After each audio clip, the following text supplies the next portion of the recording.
Jason Rowland is a cyber executive with over 20 years of experience leading the delivery of security programs and defense strategies, operational capabilities, and assessments. As VP of Penetration Testing at Kirkpatrick Price, Jason is focused on providing cyber solutions that support the success of his clients and participating in initiatives to strengthen our community. Please welcome Jason.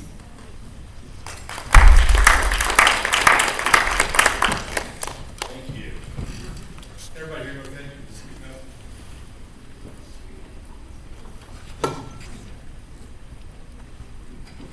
Is it on? I mean, I'm super loud. I probably don't need the mic. All right, awesome. Well, as mentioned, my name is Jason Rowland, and man, I'm really glad to be out in Albuquerque. I've been out here in probably 10 years, since I was out here. I live in Phoenix, Arizona, and if you're thinking that doesn't sound like a Phoenix, Arizona accent, that's because I am from Arkansas originally, but I'm out in Phoenix now. And I want to just talk a little bit about threat and form defense today. I don't know if this is something that you guys are familiar with, but I will tell you that I stumbled upon it, I would say probably about 2 years ago. And I was helping someone that wanted to get into cybersecurity, and I said, you know what, if you're going to get started in cybersecurity, I think you should start in a SOC.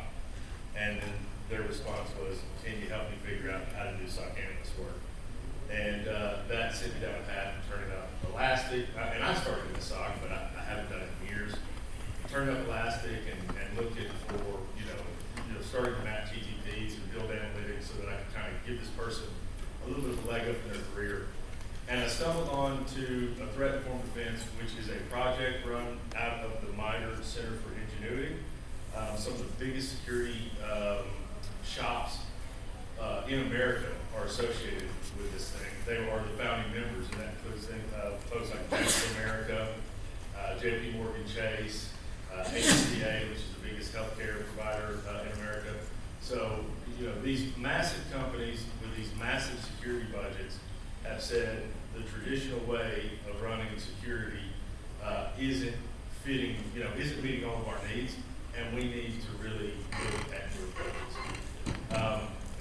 And this is what they came up with. And my experience, just so you know, comes from a background of I've been a network security engineer, I've done architecture work, started in a SOC, and then for the last 5 years, I've led pen test teams, red teams, and cloud security engineers. And the other aspect that I notice is there's so much penetration testing going on in the marketplace today, and please let me be clear, I'm a fan. You know what I mean? Like, it's good stuff, and we should continue to do it. But there is so much penetration testing and red teaming that's going on today that is disconnected from the tactics and techniques that are used by adversaries to compromise an environment. And it's something we need to start paying closer attention to. Like I said, and by the way, I'm going to go through this as a normal clip. I've got a webinar that I will get the link to the organizers if you're interested in the methodology that we're going to be talking about. You can get the long version, and I'll also provide my contact information. If you ever want to talk about this, I'd love to hear from you. And if you think I'm wrong about anything, I'd definitely love to hear from you, because you might help, save me from telling people bad information. Because a lot of this that you'll hear is their methodology. Some of it's my opinion, and I'll try to be clear about which is which. Like I said, for the last 5 years, I've led organizations from 50 to 200 of pen testers, and I love this community, man. It's great. It's why I'm in Albuquerque this weekend, and if you're not involved in the community out here, but you're a security practitioner, if your experience is like mine, I would say that every minute that you spend pouring into this community, you will get paid tenfold in just opportunities and great relationships. We have what I call the cyber song. And the cyber song is we don't have enough people, we don't have enough money, our synth's too noisy, the adversary is too advanced. We got too much going on, we can't do it, right? And I think that is backed up by the statistic that if you're an organization that runs a security operations center, that security operations center is the fourth most likely person to tell you that a breach has occurred on your network. Fourth. First is the criminal themselves, because they're asking you for money. The second is normally card brands and folks that are real good at monitoring fraud. The third would be law enforcement, and then fourth is the investment that you've made in security operations. And I think that might indicate that there's some adjustments that we need to make. And I think this could be a part of the problem. This is a stat I ran across from a Mandiant survey. It basically says that the vast majority, based on a survey of cybersecurity decision makers, the vast majority of their investment decisions are made without understanding of the adversary, and specifically the TTPs that are going to be used by the adversaries most closely aligned to their organization. I mean, that seems to me like, that's crazy. Like, what are we basing it on? You know what I mean? What are we basing our investment decisions on if we're not basing it on stopping bad guys? I was raised in a SOC, and I know we all do a lot of different kinds of jobs in cyber, but I was taught that our job is to stop bad guys. That's kind of the metric we should be measuring ourselves against. And if we don't understand how they work, how can we possibly know if we're investing in the right tools and processes and people, etc.? And one more thing I'll say on that is, not only how do we know if we're investing in the right people, process, and technology, but when we're in a position, which many of us are in now, where we can't do everything, how do we know what we should do? How do we know how we should use the resources that we do have? Because maybe our issue isn't that we're so short on people, and this is my opinion, maybe the people that we do have, we just have been focused on not the most important things. And I think that is a problem that, like, compliance has been great for security. Compliance has moved security forward in a big way. You know, they've really drove a lot of change in our posture. But maybe everything that's a part of a compliance regulation, maybe we need to be having conversations with regulators and conversations with people and say, listen, I've only got this amount of people, and I can either go and do these things, or I can go and stop bad guys. I can invest those people in resources and stop the bad guys. And I don't think it's an overnight fix, but I do think we are the cyber community, and we should be the one that's having those conversations. Right? So what a threat informed defense says is, it says we're basically going to take a deep understanding of the adversary, and we're going to use our understanding of their methods as a way of prioritizing where we invest and what cyber activities we undertake. It's kind of that simple. It's funny, I explained this to my wife. She's not in cyber and couldn't care less about really this whole thing. I said, this is what these guys are talking about, and she literally looked at it and she goes, "You guys don't already do." And I mean, I think it's pretty on point, because you would have thought this would be what we were wholly focused on. But as all the people in this room know, that's not the case. So there's essentially three pillars to threat informed defense.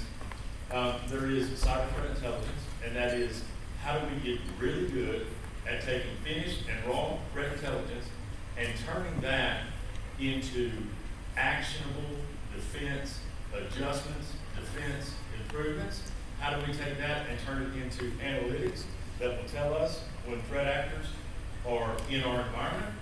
And then how do we also take that information and emulate those threat actors to validate that we can defend and detect those TTPs, right? And that's what we're going to be talking today is adversary relations, because that's the part that I have the most experience with. But I can't encourage you strongly enough. Go check these guys out. They've published a ton of tools, and they're all free. They're all free, and they're all freely available. And I would also encourage anyone to, if you're, in your shop that is under resourced, and you guys are talking about what you should do, challenge the status quo, man. Challenge, because when I first got in this industry, when someone gave me a new piece of technology, all I could think about was man, I want to get smarter, and I want to build my resume, and I want to be in high demand. And I will say that that is a short-sighted point because I had forgotten that my job was not to be smarter and not to have all this high technology. My job was to stop that chance. So I think inject this into conversations that you're having about how you spend your money in your organizations. Yeah, and also all these are just free tools on the site. Caldera, it's a best tool. It's free. Anybody can go download it and use it. They've got cloud analytics. There's pre-built analytics if you're not familiar with Sigma. Like this stuff is just waiting on you to come and be able to explain to your business how it's applicable and how you need to go about implementing it and maturing. It's all there waiting for you. A lot of great work. And I'm sure everybody's familiar with attack. You know, this is another minor project. It's about 10 years old. A lot of the concepts that we'll be talking about are based on attack. I don't think that attack has the best threat intelligence in it, but what it does have is if you understand the attack flow of an adversary from the time they, begin doing reconnaissance all the way through taking data, you can map your attack flow and understand exactly what they do along the way, and attack will give you mitigations, detections that you can implement in your environment to validate or to make sure that you're able to defend and protect against those techniques. We talked a lot. I heard a couple of talks yesterday. We talked a lot about phishing. I will tell you that the number one thing that you can do to improve your phishing program is to understand the next step that an adversary takes after a successful phish and stop that. Because I haven't heard of anybody that I believe that tells me they're 100% on their phishing campaigns, right? So you need to understand what happens next. If that's malware detonation, well, then you need to make sure you have control for that. You have EDR.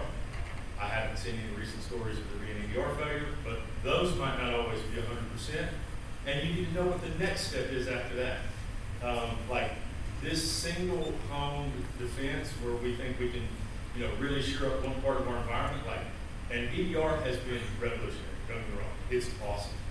But the truth of the matter is most of the people that I see that get breached today, they have EDR. So, they just didn't have it on everything, or they didn't have it configured right, or nobody was watching when they should be, right? So understanding this attack path and making sure that you can account for each of the techniques along the way is, I believe, the best time that you can spend in cyber. And again, you'll find gaps. And the other thing is that we really have to become business experts too, because it's not just about knowing what techniques, how to defend against techniques. You need to know what adversaries have the means and motivation to, come after your organization's assets. And that means that we need to be up to speed with business operations and what assets we have, and we need to be able to map that to likely adversaries. Because what we can't do, what we can't do is look at the newspapers and say, oh, that's how they did this one. Like when the MGM happened, I can tell you, I was taking 5 calls a day about, hey, can you come do this? Right? Can you come see if you can get a password from our help desk? And I'm like, yeah, I can do that, but let's be thoughtful about it. Let's see if that is your most critical initial access thing.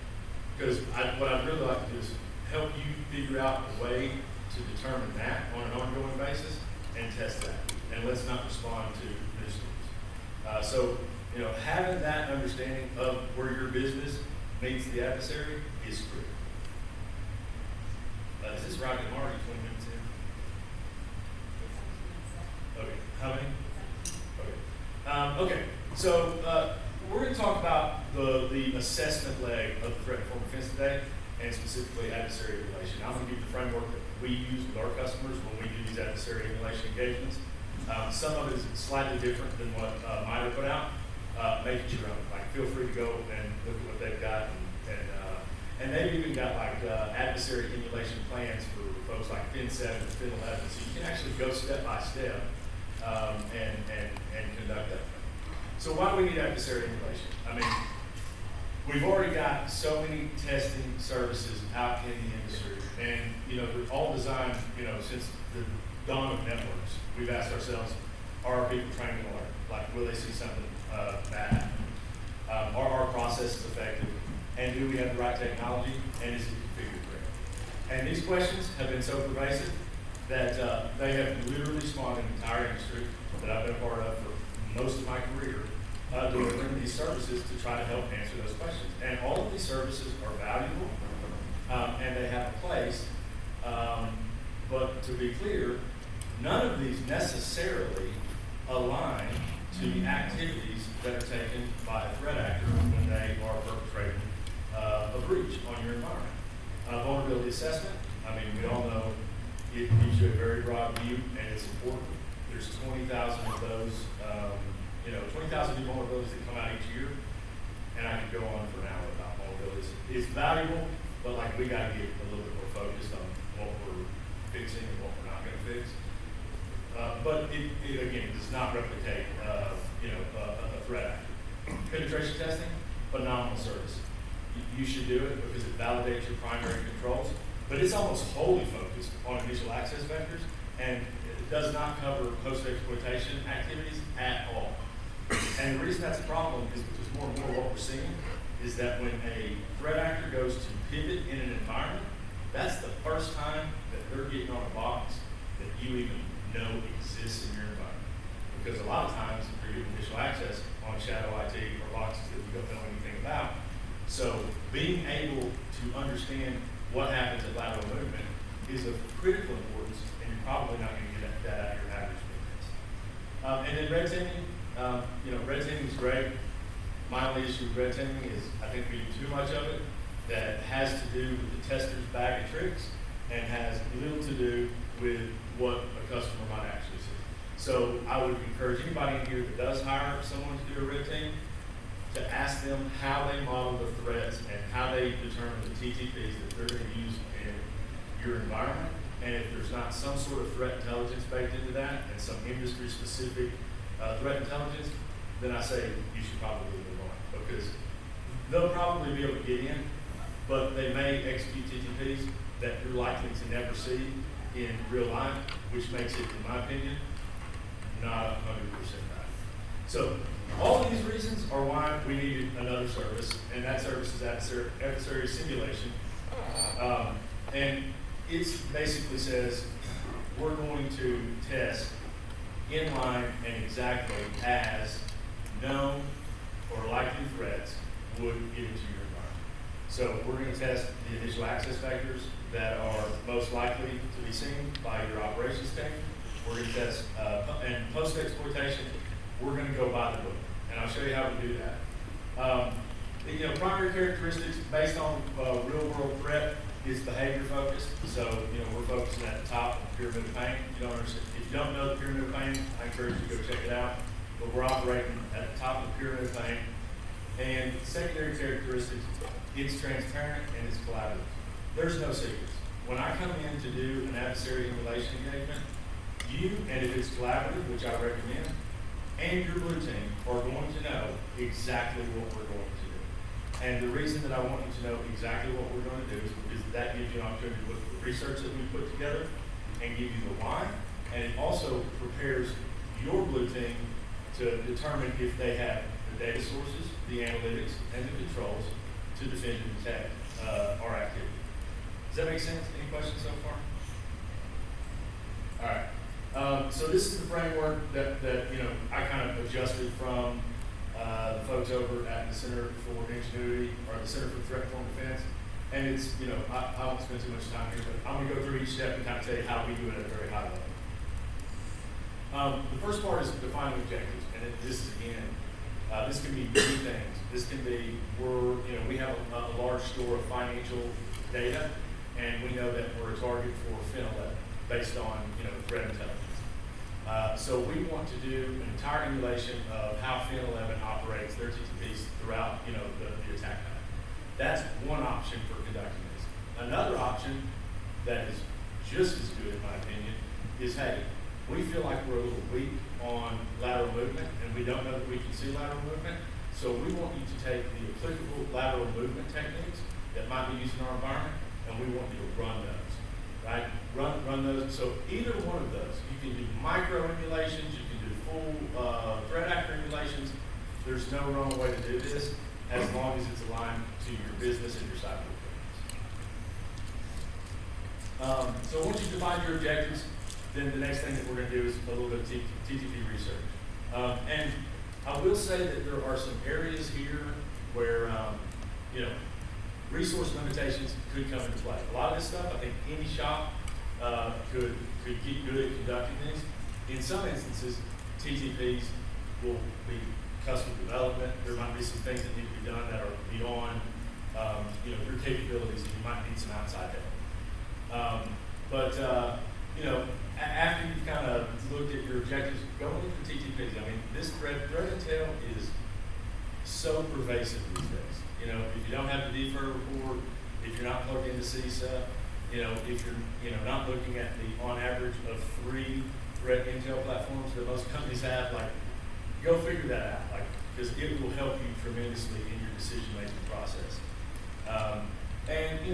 Understand the threat landscape, understand how it relates to your business, and this exercise should not be arbitrary. This is the value. Everything that we're going to do in a threat defense really hinges on your ability to understand what is most likely to come and impact you. And I think in our industry we do a whole lot of planning for what could happen, and I think that's good. But I think sometimes we do that at the cost of planning for what's probably going to happen. And I think being plugged into this threat intel can really provide that. And then do internal research. Like maybe you've had a breach before. Well, it's a pretty good chance that they might come back. That's if you've got a threat intel team, get plugged in with them, and then just ask your teams, business, IT, everyone, what are we concerned about? These are all good ways to start collecting information so that you can hone in on the right intel and select the right threats. And then, like I said, external research. Time Cyber, they've got a community edition. I highly advise everybody to go check it out. It's basically the attack framework, but it is in a much more manageable form, at least for me. I'm easily distracted by details, and they really simplify things. So go check that out. Look at CTI articles, industry reports. IBM's a good one. IBM Threat Index, great report. Verizon Dead Breach is a great report. It's information overload. And one of the tools actually that they have on the Center for Ingenuity GitHub is a calculator where you can go and put in, you can download it, so it's not a SaaS thing. You can go and put in specific attributes about your environment, and they'll tell you, they'll do some calculations, and they'll tell you, we think these are the most likely TTPs at each phase of detection. So there's unlimited resources and tools for you to be able to prioritize your efforts. And then when you complete your research, you should be down to a short list of threats that you want to emulate, and you should be able to clearly communicate their relevance to the non-technical people in your environment. These are the threats. This is why they're important to us. If you can't, that's our job. That's our job to educate the business. You need to be able to have that level of conversation, and you need, to be confident in your ability to kind of separate the wheat from the chaff. And then selection criteria, like I said, relevance, obviously, number one with the bullet, available CTI. You'll see in a minute, once we determine what those threats are, we're going to have to go collect cyber threat intelligence and understand, piece together exactly how they operate. TTP complexity, there may be some things that you're not able to do easily. And there's workarounds, or maybe you need a third-party partner to help you with those. And then available resources. Again, we don't have unlimited resources, so it may not make sense for us to go spend 2 weeks developing a custom exploit so that we can implement it in our environment. We've got to be pragmatic about it. The next thing that we do is simulation planning. I'm going to kind of run through this quick. Planning is important. What I'm suggesting that you do is to go and do bad things on your network, right? So it should not be done on a whim, and it should not. I know everybody's boss loves them, I'm sure, but you need to make sure that you put the right thought into the plan to do this, because things can go sideways. You need even if it's an internal assessment, in my opinion, you need, objectives defined, and that's written down on a piece of paper, not your head. Scope, schedule, you need to define rules of engagement, you need to get the proper permission, and you need to have a communications plan.